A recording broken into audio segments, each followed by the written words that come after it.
우리 주님의 은혜와 평강이 우리 가운데 임하기를 빕니다. 우리는 지금 교회 안에서 예배를 드리고 있습니다.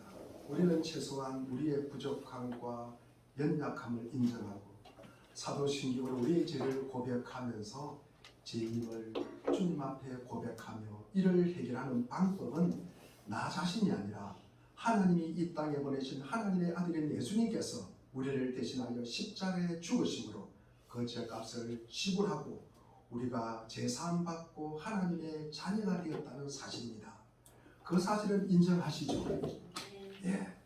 그리고 죽었던 그분이 3일 만에 부활하시고 승천하셔서 지금도 하나님 보좌 우편에 앉아 계셔서 우리를 위하여 중보기도 하고 계신다는 사실, 그 하나님으로 인하여 우리가 이 땅에 태어나고 살아가고 구원받고 예배하면서 때로는 우리의 육신이 죽고 그리고 하늘나라에 가는 모든 과정을 하나님께서 다스리고 계신다는 이 사실을 우리는 복음이라고 그러는 것입니다.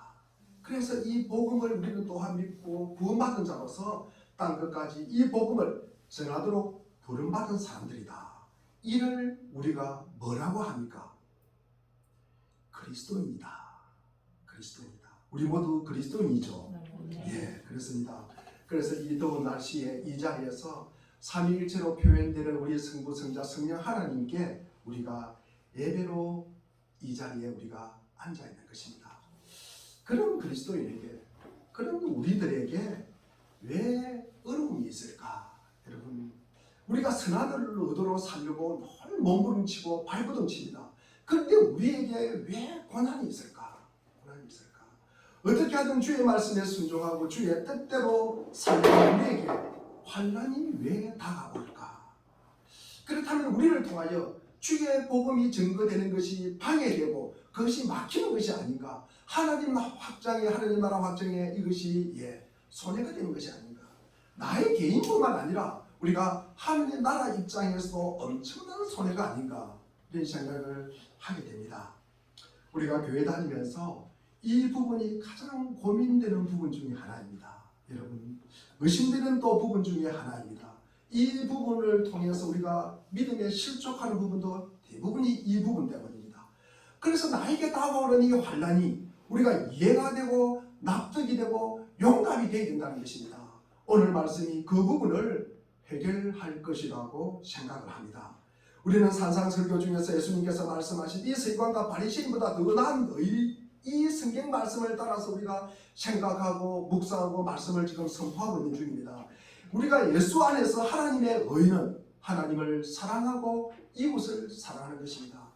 구체적으로 표현하면 지난주에 원수를 사랑하고 그리고 이 박해하는 자를 위해서 뭐하라?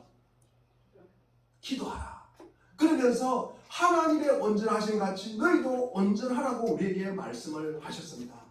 그러나 우리가 오늘 본문 로마서 12장 1절이나 지난 주일 본문이었던 로마서 5장 1절부터 사전에서 확인하는 것은 우리가 의를 소원하고 기뻐하고 우리가 안에 가지고 싶은데 그 의를 구체적으로 그것을 어떻게 우리가 이루어지는가, 그것이 어떻게 우리에게 접근하고 우리를 통해서 어떻게 그것이 이루어지고 있는가, 이것이 문제라는 것입니다. 그래서 지난주에 이 요셉의 생애를 통해서 확인한 바로는 요셉이 원하는 때, 요셉이 원하는 방법과 요셉이 원하는 수단과 요셉이 원하는 목적으로 하나님께 영광을 돌리는 것과 하나님께서 이 요셉을 통해서 영광을 받으시는 것이 같을 수도 있지만 또 다를 수도 있다.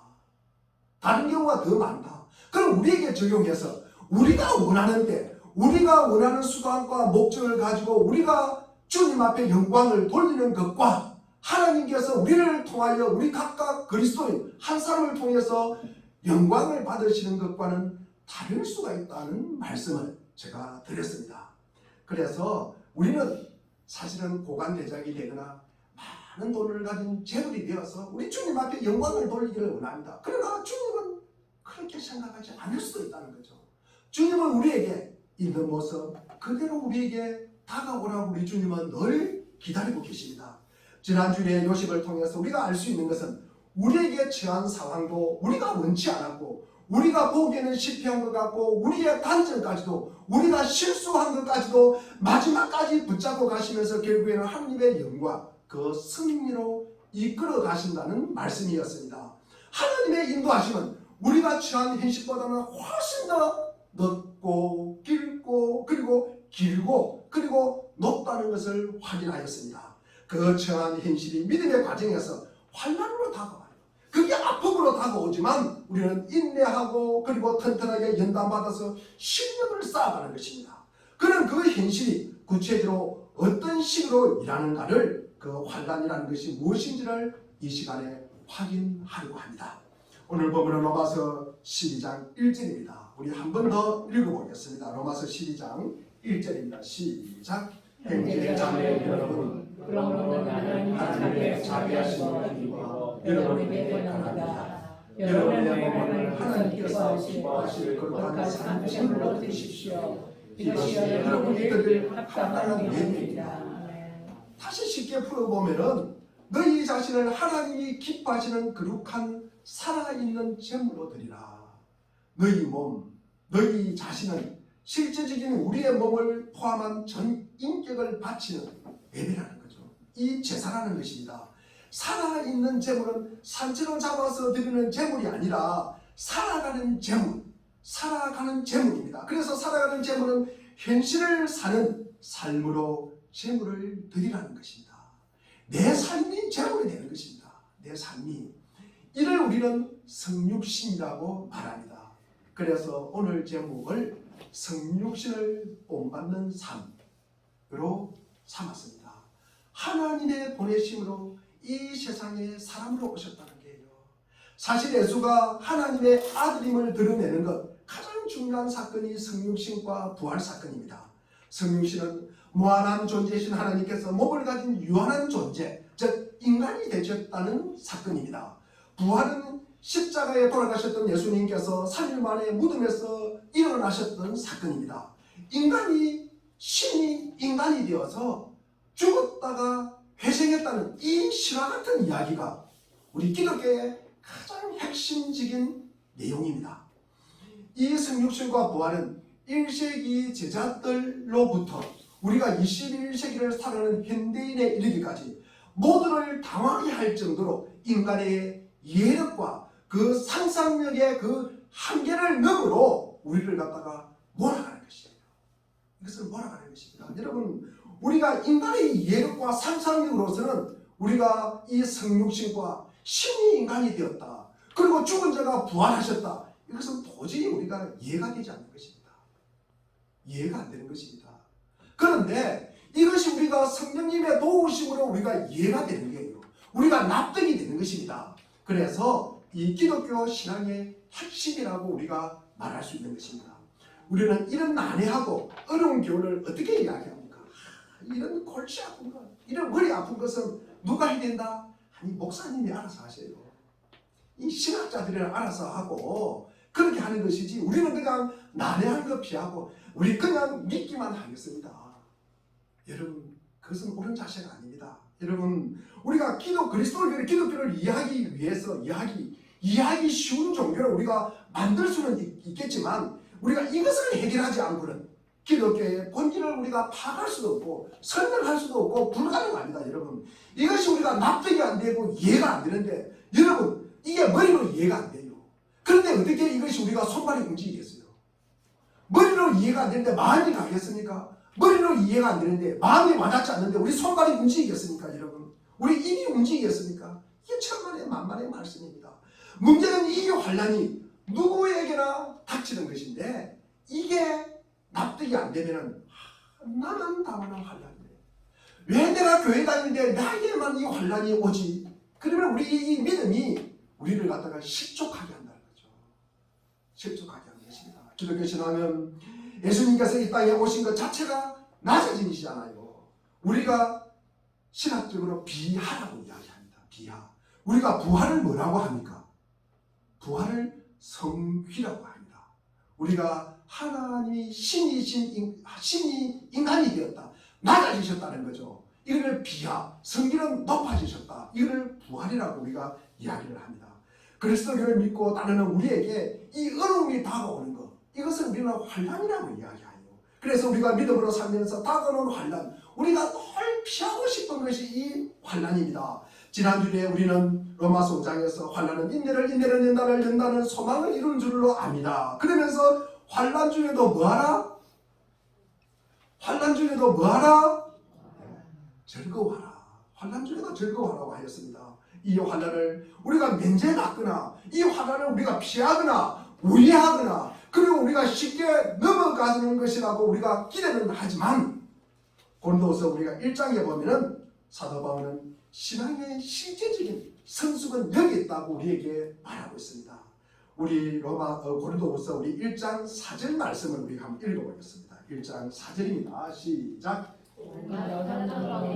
우리를 위하여 주시는 분이십니다. 따라서 우리가 하나님께 받는 그 위로로 우리도 온갖 환난을 당하는 사람들을 위로할 수 있습니다.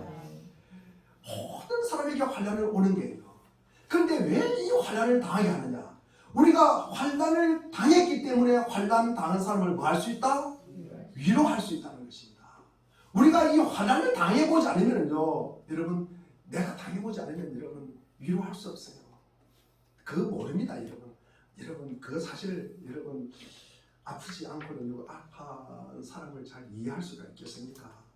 우리가 6절을 한번 읽어보겠습니다. 6절입니다. 시작. 우리가 환난을 당하는 것도 여러분이 위로와 구원을 받게 하는 것이며 우리가 위로를 받는 것도 여러분이 위로를 받게 하는 것입니다.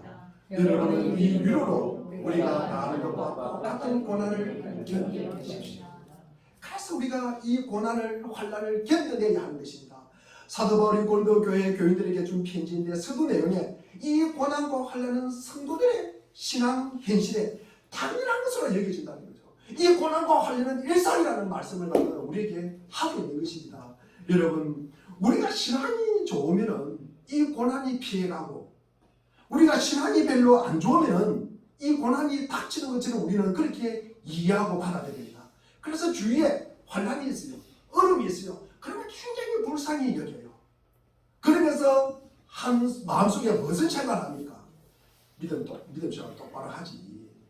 지난번에 보니까 그렇게 하던데 보니까 그거 벌 받는 거야.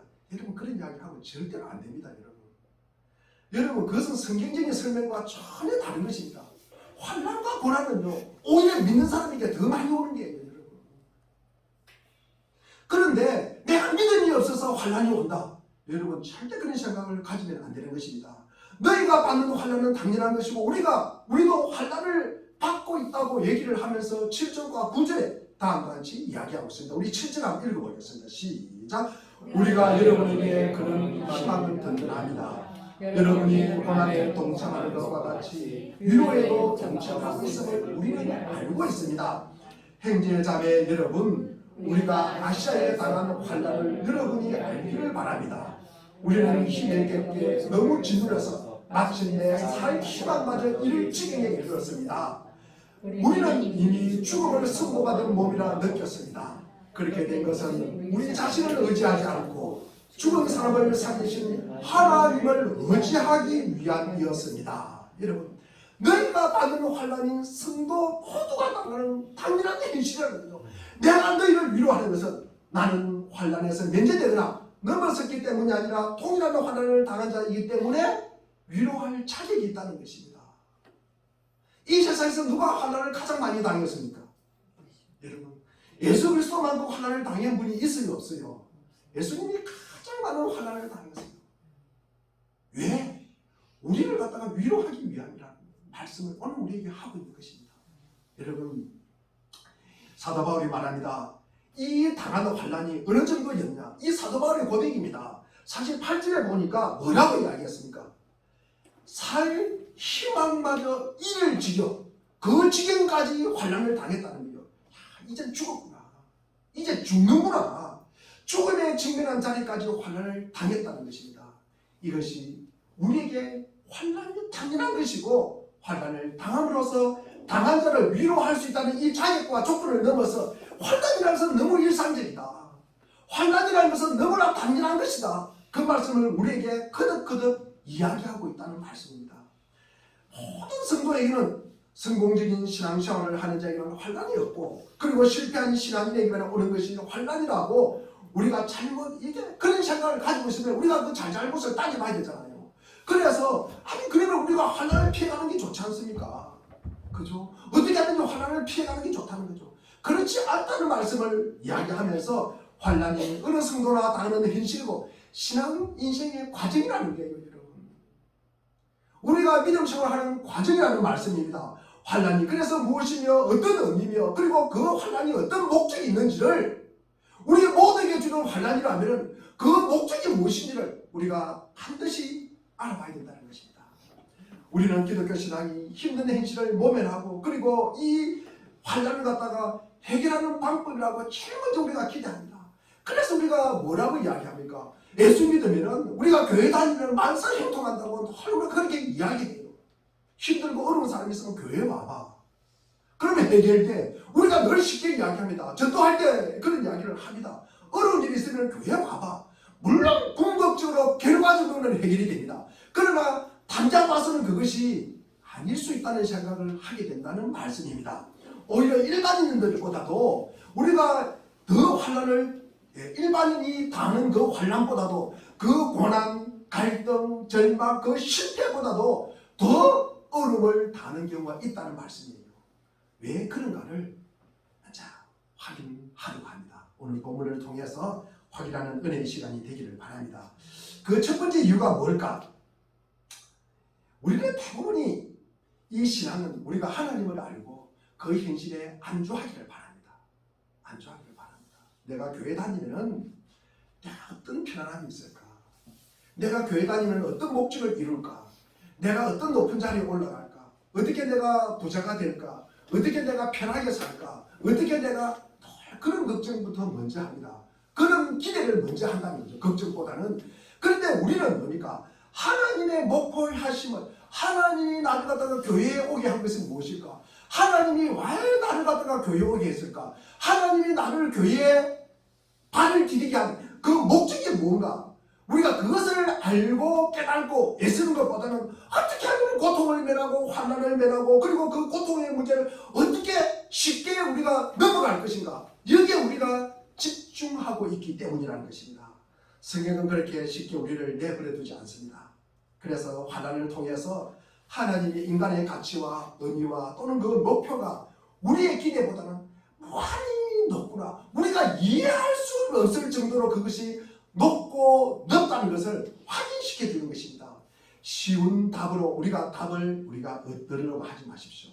모든 성도가 당하는 환난이 현실이에요. 우리 사실 여러분의 성도된 신앙생활이 고통스럽다면 오늘 우리가 이 성경적인 답을 우리가 찾아야 하는 것입니다. 그저 고통면하고 편하고 아무 갈등 없이 우리가 그런 상태를 원하는 것은 성경이 요구하는 이 성도의 상태가 아니라는 말씀입니다. 그것은 우리 주님이 원하는 그리스도인이 아니라는 말씀이에요. 이 문제는 우리로 하여금 현실에서 환난이 우리를 이해력과 그리고 인내력과 더 깊은 생각으로 이끌고 만들고 있다는 사실입니다. 우리는 우리가 고통을 당하거나 실패를 당하지 않고는 그들을 이해할 수도 없고 우리가 다른 사람을 용서할 수도 없기 때문입니다. 기독교 신앙은 사도 바울이 이야기하는 것 같이 예수님이 가장 많이 어려움을 경험하시고 환난을 경험하시고 억울함을 당하시고 그것을 갖다가 몸소 체결하신 분이기 때문입니다. 그래서 우리를 도울 수 있다고 말씀을 하는 것입니다. 우리의 환난과 고난 어려움을 면하게 해주겠다는 이야기가 아니라 우리를 돕겠다고 하는 이야기입니다. 이 이야기는 지난주에 말씀을 드렸습니다. 우리 요셉의 이야기를 통해서 아니 하나님께서 이 요셉을 팔려가지 말게 하고 그리고 팔려가더라도 고관 대장의 집에 양자도로 들어가가지고 편하게 살게 하는 것이 아니라 종로를 하게 했다는 거죠. 아니 살아계신 하나님이라면 이 요셉을 감옥에 가지 않게 만들어야 되는 거 아닙니까? 그런데 요셉이 종으로 살아요. 요셉이 감옥에 갔어요. 그때서 주님께서 함께한다. 한결같이 너를 사랑하고 있다. 그러면서 너를 형통하게 한다. 그렇게 이야기해요. 그러면서 우리를 돕겠다는 건 뭡니까? 너희들이 종로를 가고 그리고 감옥에 가는 것을 막는 것이 아니라 그런 데는 우리 주님이 잘 개입하지 않으려는 것 같아요. 그런데 우리를 갖다가 인내하고 참게 하고 그리고 견디게 하기는 우리 주님이 엄청나게 개입을 하신다는 말씀입니다. 우리가 그 사실을 꼭 우리가 기억하시기를 바랍니다. 우리가 신앙 현실의 고난과 환난, 실패와 낙심들은 우리가 반드시 제대로 이해해야 할 성도의 인생 경로라는 셈입니다. 이 문제를 우리는 고린도후서 4장에서 더 깊이 설명을 하고 있습니다. 우리 4장 고린도후서 4장 6절 한번 읽어보겠습니다. 6절 7절을 우리 같이 한번 읽어보겠습니다. 시작. 어둠 속에 지시자처럼 말씀하신 하나님께서 우리의 마음속에 비추셔서 예수 그리스도의 얼굴에 나타난 하나님의 영광을 아는 지식의 빛을 우리에게 주셨습니다. 우리는 그 보물을 질그릇에 간직하고 있습니다. 이 엄청난 능력은 하나님에게서 나는 것이 아니라 우리에게서 나는 것입니다. 하나님에게서 나는 것이지 우리에게서 나는 것이 아니라는 말씀입니다. 이 하나님의 영광을 아는 지식, 이 빛, 이것을 질그릇에 담아야 돼요. 질그릇이 뭡니까? 우리라는 거죠. 툭 치면 깨지는 그릇이라는 말씀입니다. 이 질그릇은 흙으로 만들었기 잘 깨어져요. 그런데 거기에 무엇을 담았다? 하나님을 아는 빛을 갖다가 담았다는 거예요. 그것이 능력이라는 것입니다. 그런데 그 능력은 우리로서 통해서 아는 것이 아니라 누가 주셨다? 하나님을 통해서 우리가 그것을 알게 됐다는 말씀입니다. 그것을 아는 능력, 하나님이 주시는 그 능력, 아는 능력이 하나님이 주셨다는 것을 그것을 아는 것이 우리의 능력이라는 말씀입니다. 8절에 우리 한 8절, 9절, 10절을 우리 같이 한번 읽어보겠습니다. 시작. 우리는 사방으로 저들고 움츠러들지 않으며 아빠자리를 당해도 낙심하지 않으며 박해를 당해도 버림받지 않으며 끝부림을 당해도 망하지 않습니다. 우리는 언제나 예수의 죽임당하심을 우리 몸에 짊어지고 다닙니다. 그것은 예수의 생명으로 또한 우리 몸에 나타나게 하기 위함입니다. 우선 다른 건 다 말고 분명한 것은 우리는 늘 죽음에 던져진다는 거죠. 그래서 그 죽음을 짊어지고 다니게 된다고 이야기하고 있습니다. 그것이 성경의 선언입니다. 여러분. 우리는 예수의 죽음을 짊어지고 다니게 된다. 우리가 예수 믿기 때문에, 우리가 예수 안에 있기 때문에, 우리가 하나님을 우리가 아버지라고 하기 때문에 고통과 실패와 갈등이 면제받는 것이 아니라는 말씀입니다. 아니 죽음을 벗고 다니야 된다고 말씀해야 될 거 아닙니까? 그런데 성경은 죽음을 짊어지고 다니던데요. 그래서 고통과 실패와 갈등이 면제받는 것이 아니라 그것을 우리가 늘 지고 다니야 된다는 말씀이에요.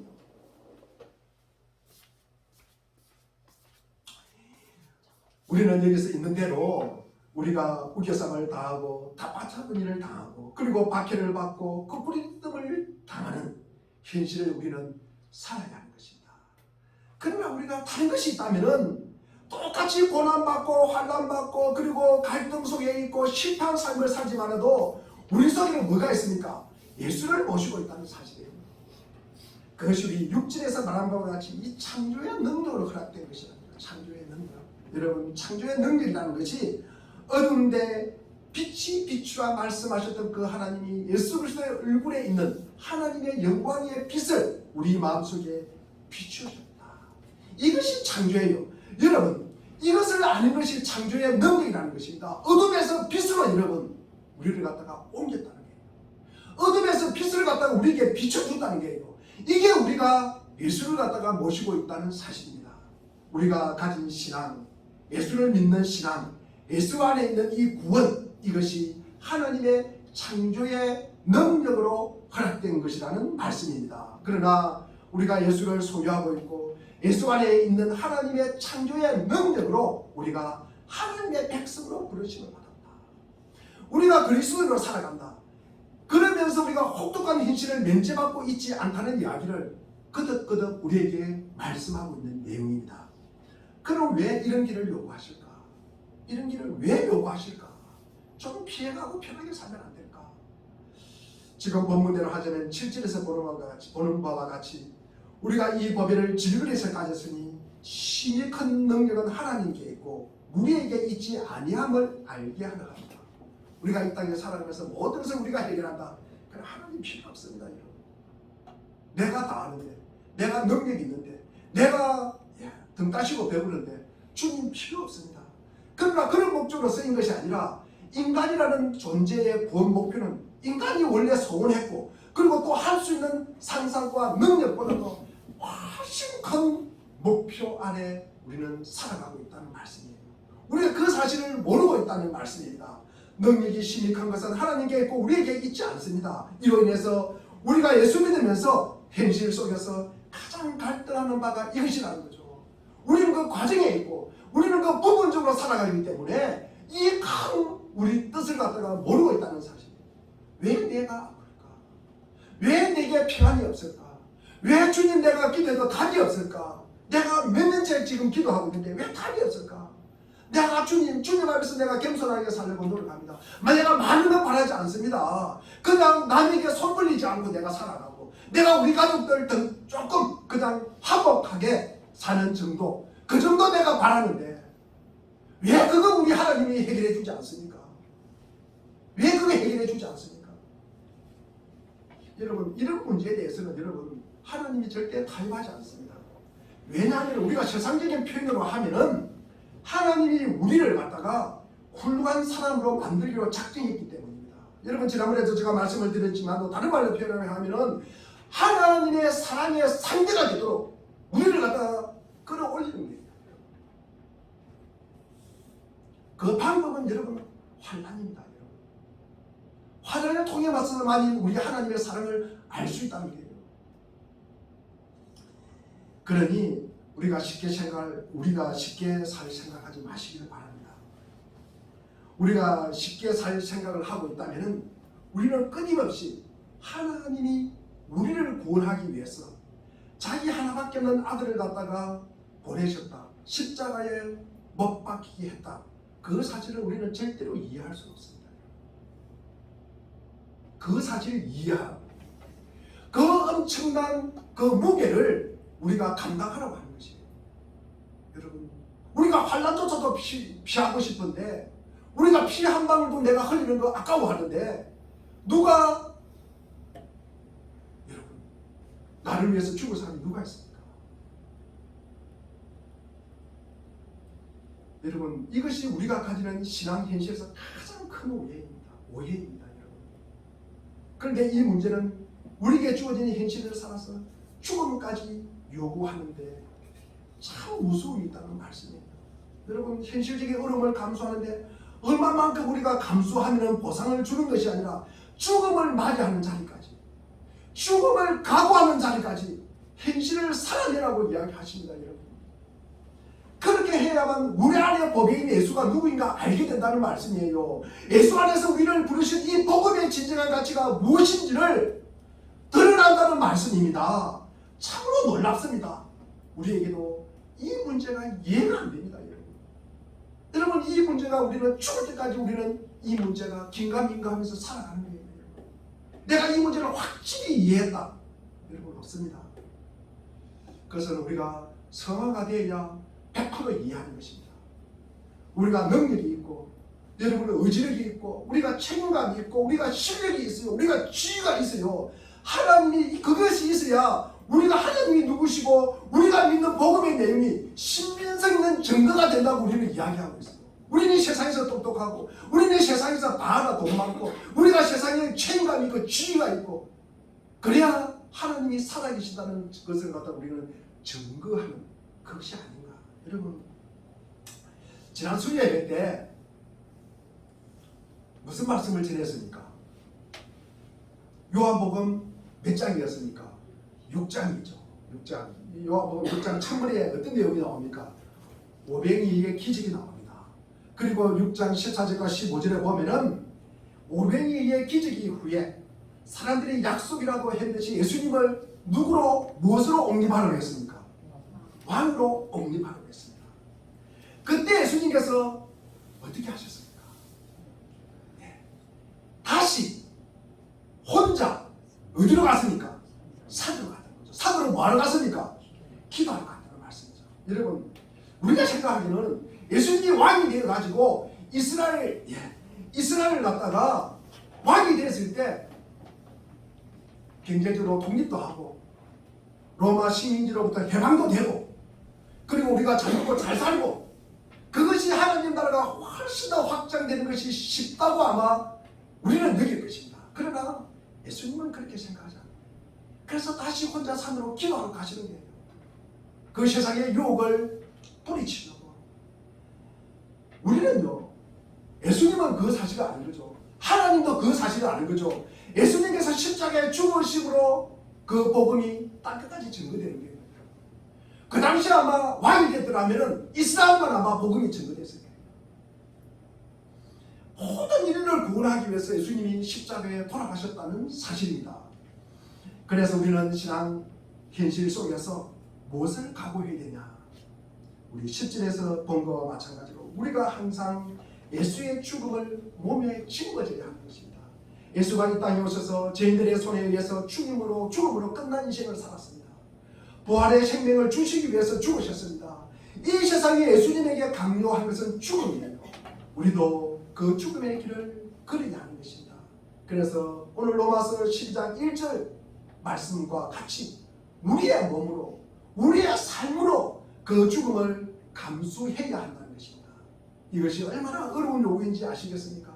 우리가 누구의 현실을 극복한다는 것은 우리의 현실을 극복한다는 것은 이 믿음이라는 이름으로 쉽게 해답을 받고 어려움을 통해 무슨 더 놀라운 다른 보상을 받는다는 개념보다는 우리라는 존재가 죽음으로써 우리의 존재가 죽음으로써 하나님의 창조와 재창조의 역사를 이룬다는 사실, 이 사실을 믿음으로 우리가 수긍하고 감수하는 것입니다. 이게 우리가 이해가 되어야 됩니다. 이게 우리가 납득이 되어야 됩니다. 이게 우리가 나의 삶에서 받아들여야 되는 용감이 되어야 된다는 말씀입니다. 두 번째로 우리가 일반인들보다 더 큰 고난과 갈등과 어려움을 맛보게 할까? 신앙생활에 대한 가장 큰 오해와 유혹은 보이는 현실에서 보상을 받는다고 기대하기 때문입니다. 여러분 실제로 그런 보상들도 얼마든지 있습니다.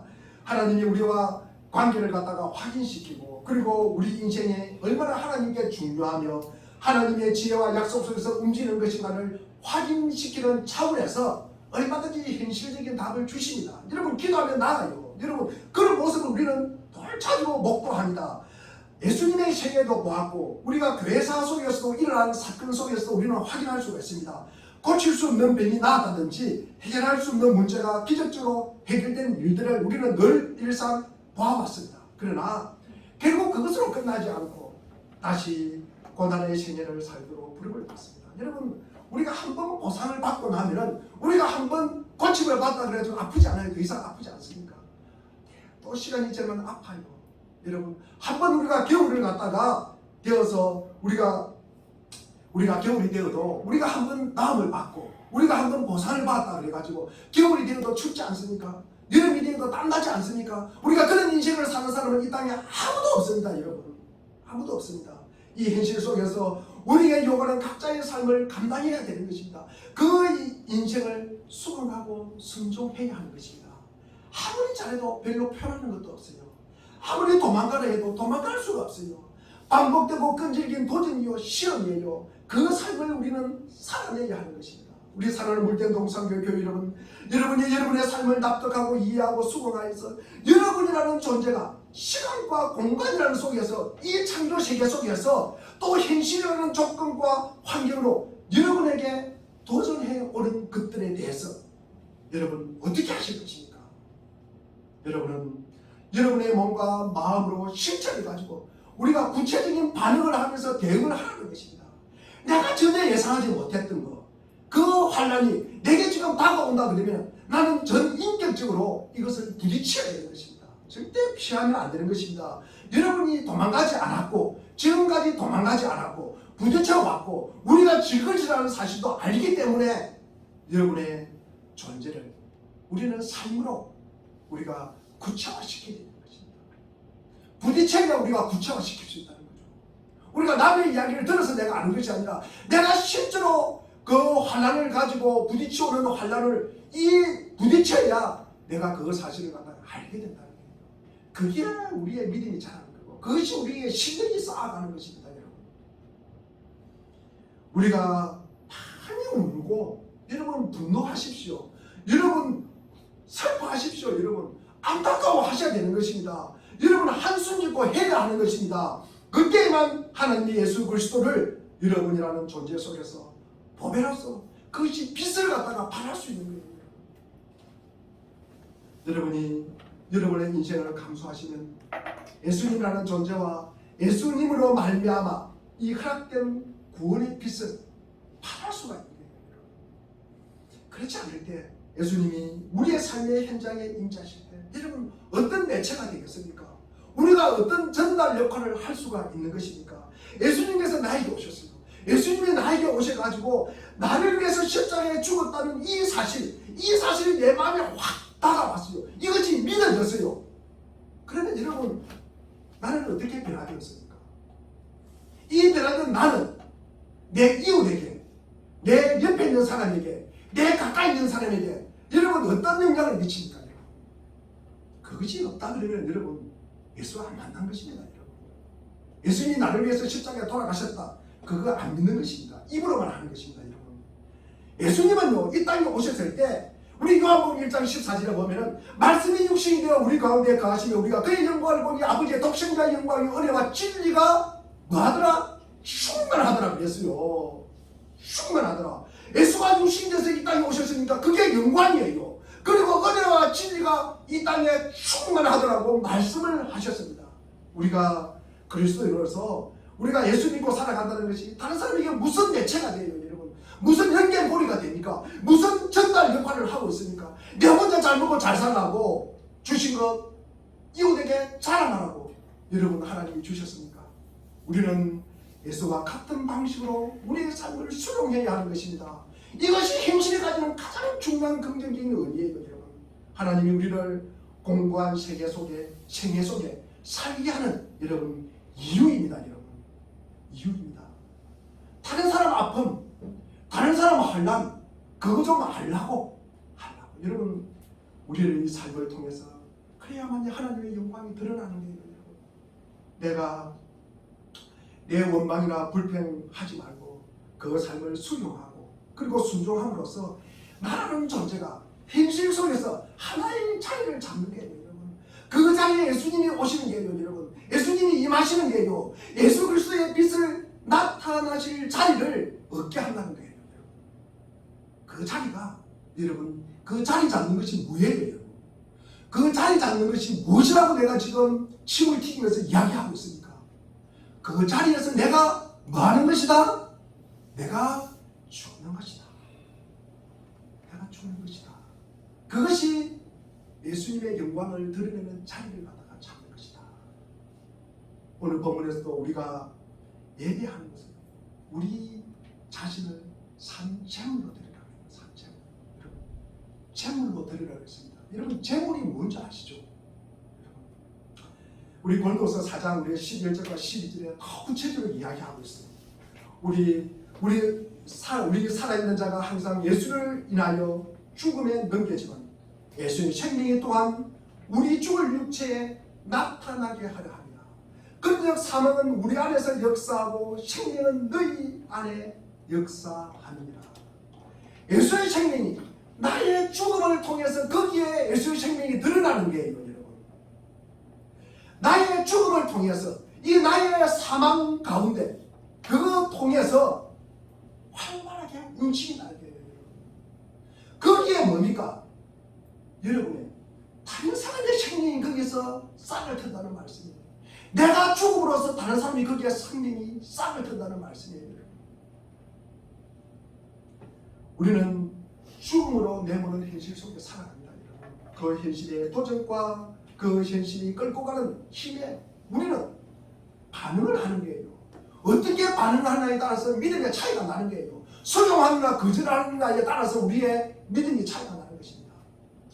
그 죽음의 자리에까지 가는 내 생애, 나라는 존재가 현실 속에서 한 자리를 차지하여서 거기에 우리가 모신 예수님이 시공간 속에서 또 현실 속에서 자리를 차지하게 된다. 자리를 찾게 된다고 우리에게 말씀을 하고 있는 거예요. 우리가 죽음으로써 예수의 생명이 드러나는 거예요. 그것이 자리를 만드는 거예요. 우리의 자리를 만드는 거예요. 우리가 죽음으로써 이웃이 살아나는 그 자리를 우리가 죽음으로써 우리가 그 자리를 만들고 있다는 사실입니다. 우리는 이 죽어가는 일을 말하자면 현실의 도전을 극복해야 되는 것입니다. 여기서 말하는 극복이라는 것은 우리가 현실을 피해버리고 우리를 현실을 도피해서 우리가 이 갈등과 슬픔을 갖다가 비껴가는 것, 이것으로 우리가 극복의 개념이 아니라 우리가 죽어가는 인생, 죽음으로 내몰리는 내 존재가 이게 바로 예수 그리스도의 부활과 생명을 드러나도록 요구하는 이 실체라는 것을 우리가 받아들이는 거예요. 우리가 이것을 갖다가 인정해야 되는 것입니다. 그래서 나는 죽음으로 내모는 현실과 인생을 기꺼이 수용해야 된다는 거죠. 내가 죽음을 수용함으로써 예수의 생명이 드러나는 게 나는 죽음으로 내몰리지만 그것이 끝이 아니라 내 인생을 내가 수용하고 순종할 때 그것을 우리는 신앙으로 현실을 극복한다는 말을 우리는 하게 되는 것입니다. 우리 사랑하는 물대 동산교회 교회 여러분, 여러분의 인생을 사셔야 합니다. 여러분 다른 사람 인생 사는 거 아닙니다. 여러분 한만 사랑한다 무슨 별짓을 다 해도 여러분 자기 인생 자기 사는 거예요. 내가 다른 사람 인생 살아줄 수도 없고 여러분 아무리 대신할 수 없는 것이 여러분의 인생입니다. 여러분 각자의 자리를 보십시오. 여러분의 아내, 남편, 자식, 그리고 부모, 일가, 친척, 이웃, 동창, 이웃, 직장, 그 시대, 그 나라, 그 사회, 그 공동체에서 얼마나 우리는 실줄, 날줄로 이렇게 서로 촘촘히 연결되어 있는지 모릅니다. 여러분 나 하나라는 존재가 많은 사람과 매우 연결되어 있습니다. 내가 어떤 사람으로 살며 내가 어떤 내용을 가지고 어떤 목표를 가지고 내가 현실을 어떻게 수긍하고 소화하고 감내하는지를 여러분 이 문제는 나 하나의 문제가 아니라는 말씀이에요.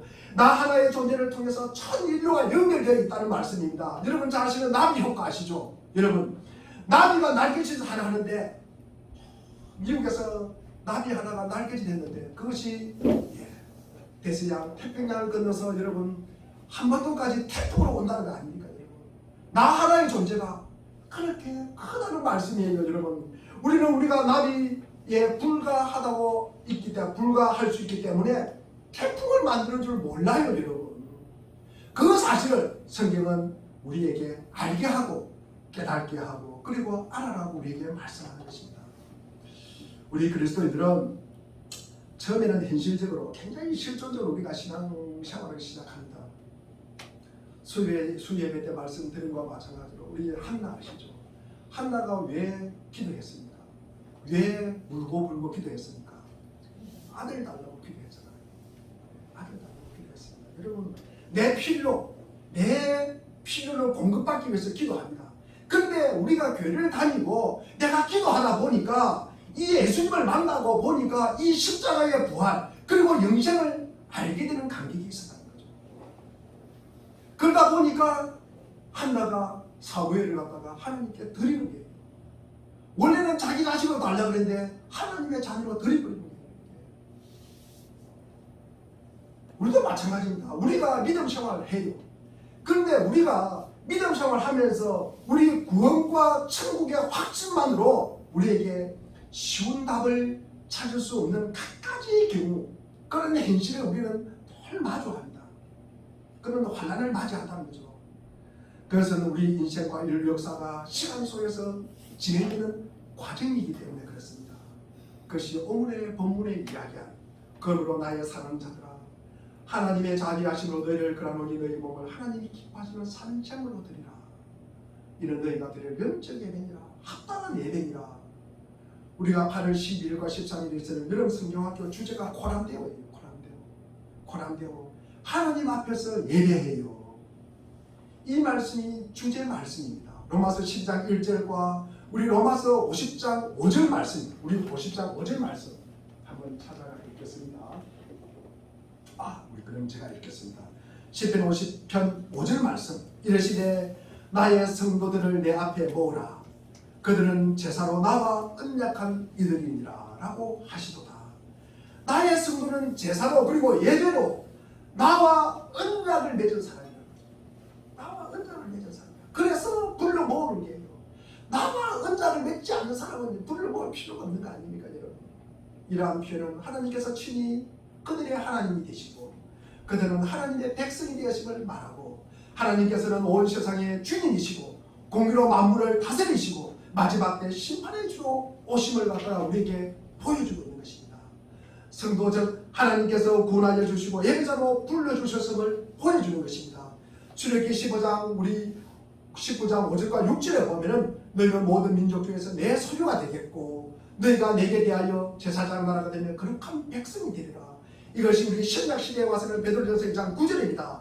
너희는 택하신 족속이요 왕같은 제사장들이요 거룩한 나라요 그의 소유가 된 백성이니 이는 너희를 어두운 데서 불러내어 그의 기이한 빛에 들어가게 하신 이의 아름다운 덕을 선포하게 하라 하십니다.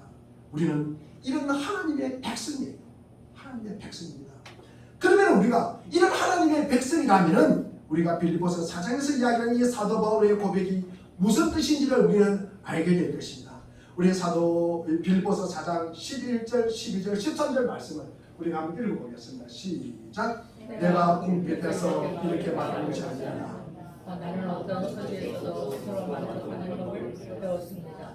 나는 비천하게 살 줄도 알고 풍부하게 살 줄도 압니다. 배부르거나 굶주리거나 풍족하거나 궁핍하거나 그 어떤 경우에도 적응할 수 있는 비결을 배웠습니다. 나에게 능력을 주시는 분 안에서 나는 모든 것을 할 수 있습니다. 사도 바울은 지금 로마 감옥에 갇혀 있습니다. 빌립보 교회 교인들이 그를 위로하러 찾아왔습니다. 거기다가 준 편지입니다. 너희들이 찾아와서 참 고맙다. 위로해 줘서 고맙다. 내 궁핍한 것 공부한 것을 너희가 채워줘서 고맙다. 그 말씀하는 것이 아닙니다 여러분. 나는 풍부에 처할 줄도 알고 궁핍에 처할 줄도 알아. 나는 그 모든 것이 상관이 없다는 말을 지금 하고 있습니다. 왜냐하면 하나님이 그에게 모든 어떤 현실 요구하든 순종할 마음이 믿음이 있기 때문에 어떤 길을 통해서도 하나님이 그 길에서 나를 통해 기적을 이루시는 줄로 알고 있고 그리고 믿기 때문입니다. 그래서 이런 고백을 하는 것입니다. 내게 능력 주시는 자 안에서 내가 모든 것을 할 수 있느니라. 누가 능력 주셨습니까? 하나님이 능력 주셔서 무슨 능력을 주셨습니까? 참아내고 그리고 견뎌내는 것. 빛에 처할 줄 알고 풍부에 처할 줄 알고 그 적어가는 능력을 주셨다는 거예요. 그것이 능력이라는 것입니다. 그래서 우리가 쉽게 생각하면 안 됩니다. 난 무슨 꼴을 당할 수 있다. 그렇게 이야기를 하는 것입니다. 신앙생활 하는 것은 어렵습니다. 여러분 신앙생활 쉽다고 말하면요 믿지 마십시오. 여러분 쉽다고 이야기하는 것은 이단밖에 없습니다. 여러분 신앙생활 하는 것은 쉽지 않습니다. 어렵습니다. 왜 어려우냐 하면은 하나님이 우리를 신적 수준과 목적을 가지고 간섭하기 때문입니다. 여러분 조금 전에 말씀을 드린 것이 하나님의 사랑의 상대가 되도록 우리를 갖다가 그 은혜를 아는 자로 채우기 위해서 우리가 그 수준으로 끌어올리기 때문에 우리가 어려움을 당하는 것입니다. 우리 사랑의 물대동 선교교회 여러분은 작은 인생, 여러분의 감추진 인생이 하나님의 큰 손길인 것을 여러분 기억하시기를 바랍니다. 여러분이 충성을 다하고 여러분 하나님을 통해서 하나님이 얼마나 많은 일을 하는지를 모르십니다.